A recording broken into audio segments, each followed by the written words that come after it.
Hello everyone, नमस्ते, राधे राधे, जय श्री कृष्णा। आप लोगों का बहुत बहुत स्वागत है मेरे चैनल पर।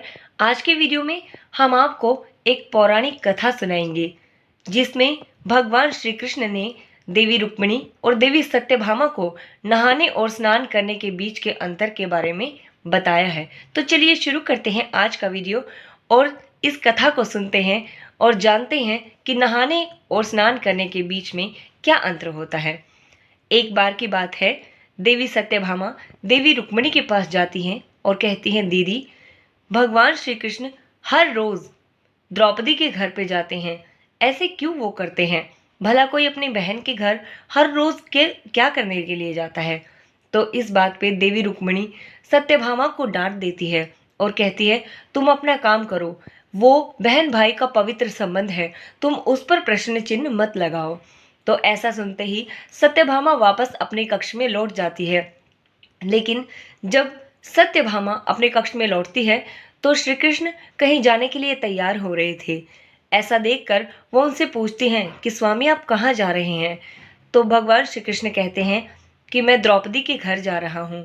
इतना सुनते ही देवी सत्यभामा और अधिक बेचैन हो जाती है और फिर से वो देवी रुक्मिणी के पास जाती हैं और कहती हैं, दीदी, आपको नहीं लगता कि दाल में कुछ काला है? मुझे तो कुछ गड़बड़ लगती है।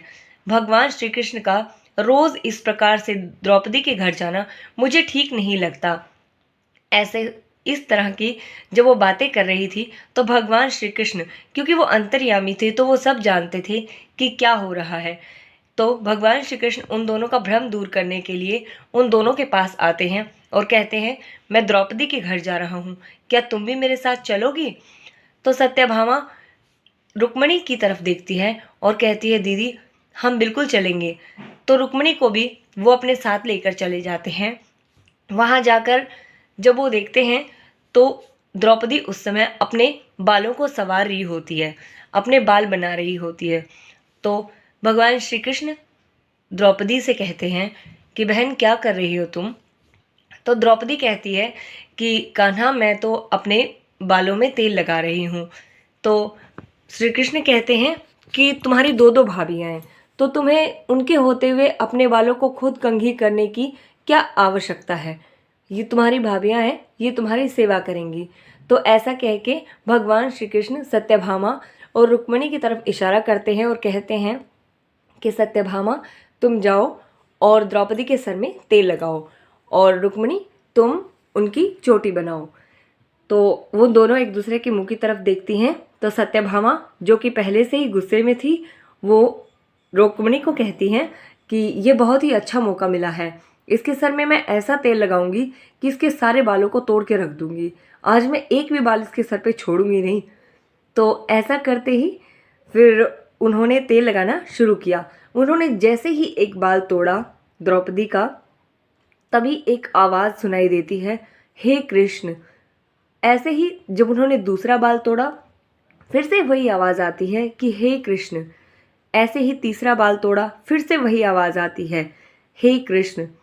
तो ये सुनते ही सत्यभामा चकित रह जाती है। वो रुक्मिणी देवी से कहती है कि दीदी, क्या आप भी वही सुन रही हैं जो मैंने सुना? तो रुक्मिणी कहती है कि हाँ, मैंने भी सुना। उधर से श्री कृष्ण उनको ऐसा करते हुए देख रहे थे। भगवान श्री कृष्ण ने कहा कि तुम पूछ रही थी ना रुक्मिणी से कि ये हर रोज़ द्रौपदी के घर क्यों जाते हैं? तो सुनो, तुम जो हर रोज़ नहाती हो, ऐसे ऐसे सुगंधित पदार्थ लगा के उसे नहाना कहते हैं, और द्रौपदी 3.5 करोड़ बार दिन में मेरा नाम लेती है, उसके प्रत्येक रोम रोम में मेरा नाम बसा हुआ है। हमारा शरीर जो होता है वो 3.5 करोड़ रोम छिद्रों से बना हुआ होता है। तुमने द्रौपदी के 3 बालों को उखाड़ा तो तीनों बालों से ही श्री कृष्ण की आवाज़ आई। कोई भी संत, साधु, सन्यासी या फिर कोई भी ऐसा परम सत्य नहीं है, जो कि कोई भी इस प्रकार का व्यक्ति नहीं पैदा हुआ आज तक जिसने मेरा इतनी बार नाम लिया हो जितना कि द्रौपदी ने लिया है। द्रौपदी के प्रत्येक रोम रोम में श्री कृष्ण बसे हुए हैं, इसलिए उसे स्नान कहते हैं। तुम्हारा नहाना, पानी से सिर्फ नहाना नहीं, पानी से जो आप नहाती हैं उसे स्नान करना नहीं कहते हैं, उसे नहाना कहते हैं। लेकिन 3.5 करोड़ बार भगवान का नाम स्मरण करना स्नान कहलाता है। इस प्रकार से भगवान श्री कृष्ण देवी सत्यभामा और देवी रुक्मिणी को सबक सिखाते हैं। उम्मीद है कि आप लोगों को कहानी पसंद आई होगी, और आपको पौराणिक कथा अगर सुनना पसंद है तो प्लीज़ इसे लाइक और शेयर कीजिएगा और चैनल को सब्सक्राइब कर लीजिएगा ऐसे ही और वीडियोस देखने के लिए। तो मिलते हैं नेक्स्ट वीडियो में, तब तक के लिए गुड बाय, धन्यवाद।